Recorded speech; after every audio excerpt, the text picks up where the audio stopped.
Case number 2401 వచ్చిరా sir. ఏం జంగా తిన్నావా? అరే టీవీలలో మస్తు కొడుతున్నావులే. కేసు ఏడాగింది? వాళ్ళిద్దరూ మీ అన్నం చంపిరంటావు గంతేనా? అవు సార్. ఏం రాజేంద్ర రాసేమంటావా? సార్ ఏంది కూర్చున్నావు? కదేందో చూడు. అట్లా ఎట్లా రాస్తారు సార్? మా వాళ్ళకు కుమరయ్య ఎట్లుంటాడో ఏమో తెలియదు.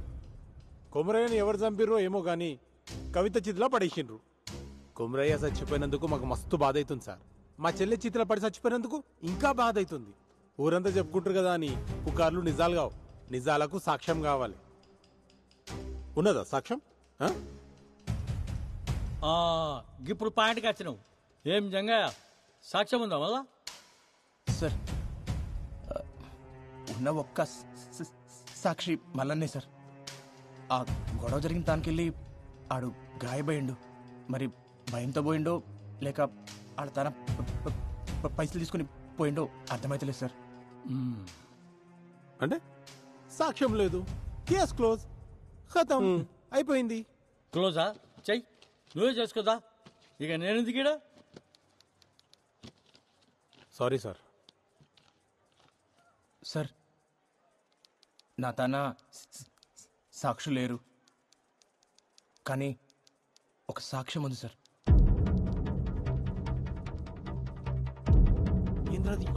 తెలుసు నీకు తెలవాలి.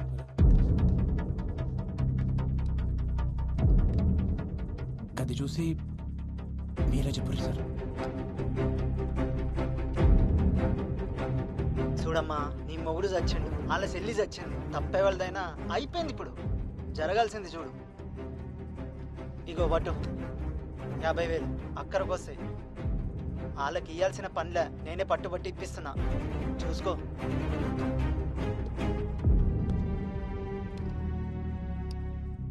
ఏం రాజేంద్ర, ఏంది?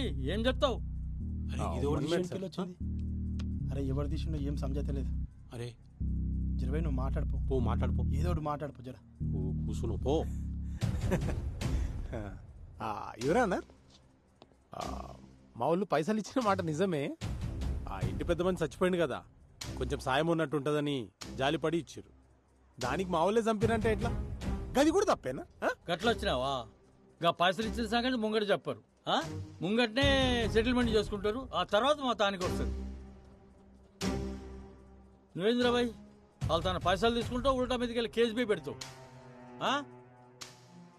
ఈ పంచాయతీకి ఇట్లా చేయలేదు కానీ ఈ కేసు ఇన్వెస్టిగేట్ చేయడానికి ఒక కమిటీ వేస్తా. ఈ నెల 21వ తేదీకి ఫైనల్ జడ్జిమెంట్ ఇచ్చేస్తా.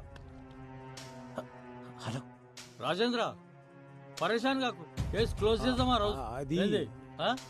పోయిరండి. సరే సార్. Yes my lord. మరో మలుపు తిరిగిన కొమరయ్య కథ. కొమరయ్య కేసు ఏం జరిగిందో ఆధారాలతో 1 వారంలోపు నివేదిక ఇవ్వాలని పోలీస్ శాఖను కోరిన న్యాయస్థానం.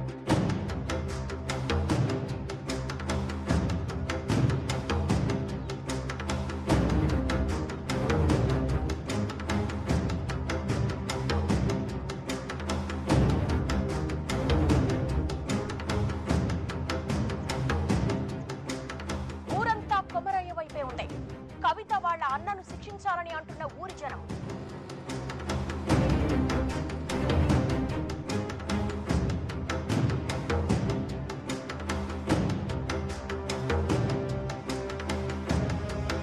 కవిత వాళ్ళ అన్నయ్యలే కొమరయ్యని చంపినట్లు నిర్ధారించిన కమిటీ ఈ నెల 21వ తారీఖున వెలువడే తుది తీర్పు దాదాపుగా ఖరారైనట్టే.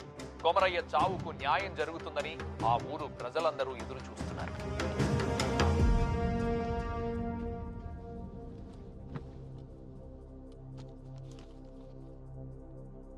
నలభై 5 రోజుల క్రితం అద్రాస్పల్లి గ్రామంలో జరిగిన హత్య విషయంలో కొమరయ్య అనే వ్యక్తిపై రమేష్ ఇంకా సురేష్ అనే 2 వ్యక్తులు సామూహిక దాడి చేసి హతమార్చారు అనే ఆరోపణ చేసిన జంగయ్య కేసులో కమిటీ ఇచ్చిన నివేదిక ప్రకారం తేల్చేది ఏంటంటే సార్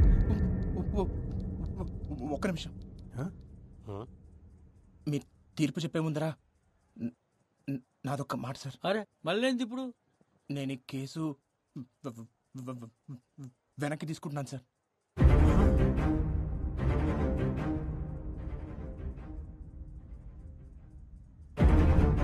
ఏంది? అవు సార్, నేను ఈ కేసు వెనక్కి తీసుకుంటున్నా. నా కాళ్ళ మీద కోపం లేదు సార్. ఇప్పుడు వాళ్ళకి శిక్ష పడినా మా అన్న అయితే తిరిగి రాడు కదా సార్. ఇంకో కుటుంబం రోడ్డున పడుతుంది గంతే.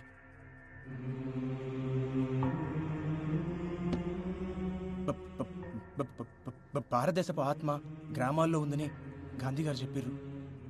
కానీ మన గ్రామాల్లో ఉన్నది మూఢనమ్మకాలు, పిచ్చి పద్ధతులు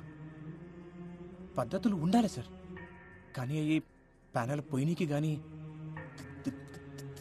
తిని కాదు కదా సార్. ఒక మనిషి కోపానికి 10 మంది బలం తోడినంత మాత్రాన ఎవరినైనా చంపేస్తారా? ఊరంతా కలిసి ఒక్కడిని చంపుడేంది సార్? గిసంటి వాటికి కేసులు ఉండవు సార్. దొమ్మి కేసు కింద తీసిపడేస్తారు సార్. దయచేసి ఒక కొత్త చట్టం తీసుకురండి సార్. గొడవల కోసం గుంపులు పోగు చేయాలన్న ఆలోచన రానికి భయం వేసే చట్టం సార్. గిసంటి సావులు సాలు సార్. మా అన్నకి జరిగినట్టు ఇంకెవరికి జరగొద్దు సార్. కంతే. జంగా రే జంగా రే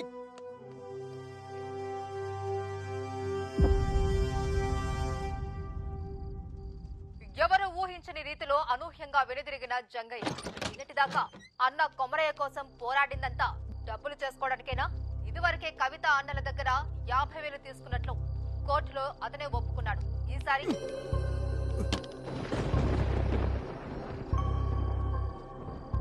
అన్నం చంపినోడిని వదిలిపెట్ట నీకు శాతనైతుంది కానీ కంచె మిడిచిపెట్ట నీకు శాత కాదు.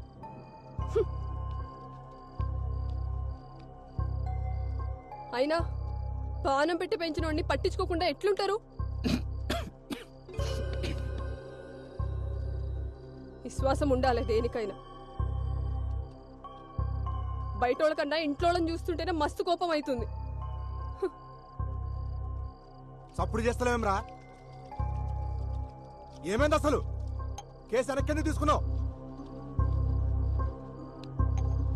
ఏయ్ చెవులు తెగినాయా? మేము ఎంత అడుగుతున్నా నీ తిన్ను పోతావు? ఇట్లా చేసేది ఉంటే కేసు ఎందుకు వేసినావు? అందరితో ఎందుకు ఇస్తున్నావు? మళ్ళా పైసలు తీసుకున్నావా? ఎంత ఇచ్చిర్రు? ఇంతవరకు సమాధానం చెప్పలేదురా?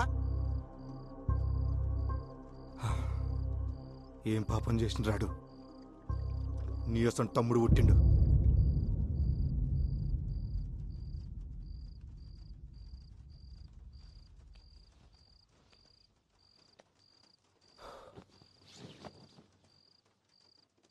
అంతా అన్నే చేసిండు.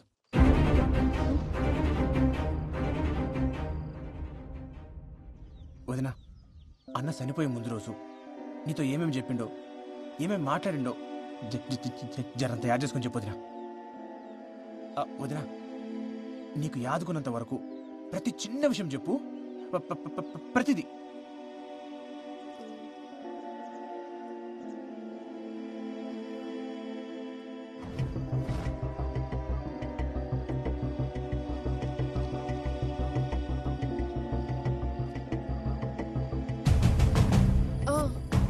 ఆ రోజు పైసలు ఇస్తుంటే చూసిన చేతికి రక్తం వస్తుండే. ఏదో దెబ్బ తాకిందన్నాడు. రక్తమా? ఈయనకెళ్ళి ఈడదాకా.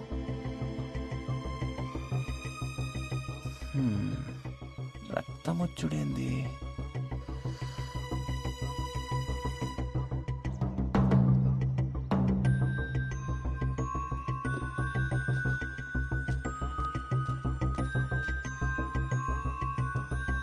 వదినా, ఏ చేతికి? కుడి చేతికి.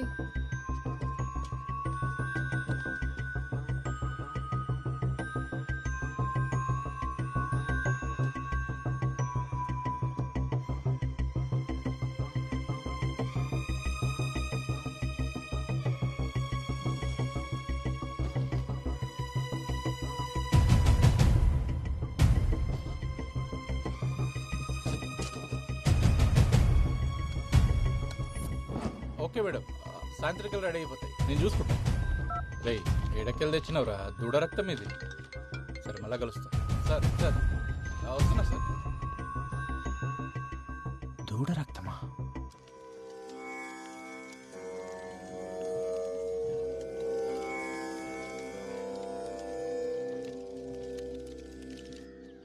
రేణుకావతారం ఇది చాలా భయంకరమైనది. ఈ ప్రక్రియను చేయాలంటే ఆరితేరిన మంత్రగాళ్ళకే సాధ్యమవుతుంది.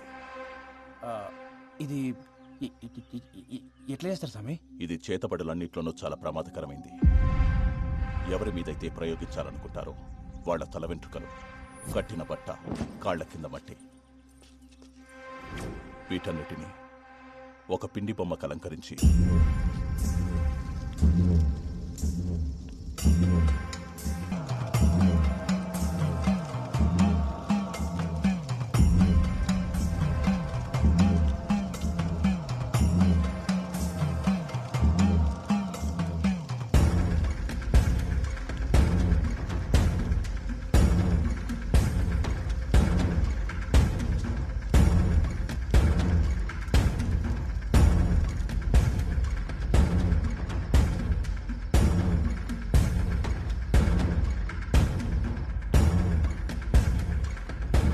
తను అనుకున్నది పూర్తయ్యాక ఒక లేగదూడని బలివ్వడంతో మొదటి దశ పూర్తవుతుంది. తర్వాతి దశ ప్రయోగించినవాడు వాడి ప్రాణాలు కాపాడుకోవడానికి చేసే ప్రక్రియ. రేణుకావతారం చాలా ప్రమాదకరమైంది కాబట్టి తిప్పికొట్టే అవకాశాలే ఎక్కువ. ఇది ఎవరి మీదైతే ప్రయోగించబడుతుందో వారి చేతి దగ్గరే చేయాలి. తనవి కాని పాదరక్షలు మాత్రమే ధరించి దిగంబరుడిగా ఉండి నియమాలు ఆచరిస్తూ పూజను పూర్తి చేయాలి. అప్పుడు గాని ఆ రేణుక శాంతించదు. అసలు ఇట్లా చేతబడి చేసే వాళ్ళకి నియమాలుంటాయా? చాలా నియమాలున్నాయి. ప్రతి గురువారం 108 బిందెలతో తలస్నానం చేయాలి. ఇంటి గుమ్మానికి ఎప్పుడూ నిమ్మకాయలుండాలి. రంగుమారిన నిమ్మకాయలు అనర్థానికి సంకేతం. మంచానికి అడ్డంగా పడుకోకూడదు. చేతబడి సమయంలో పూజ పూర్తయ్యే వరకు సంభోగించకూడదు. ఇవాళ ప్యాను చూస్తుండే నేను పండుకుంటాను.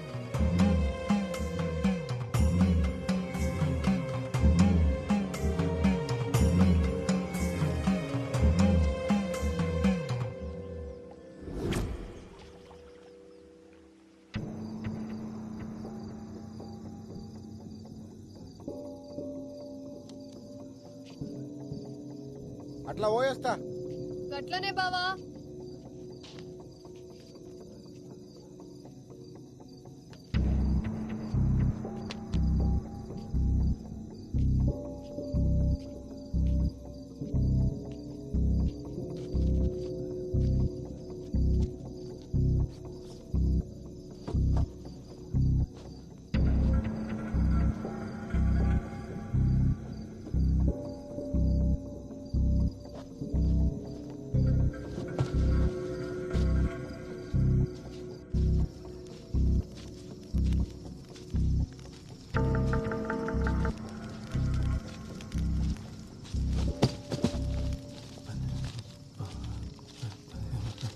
ఏమరా మళ్ళీ పండగ కూడా ఇంటికి పోలే?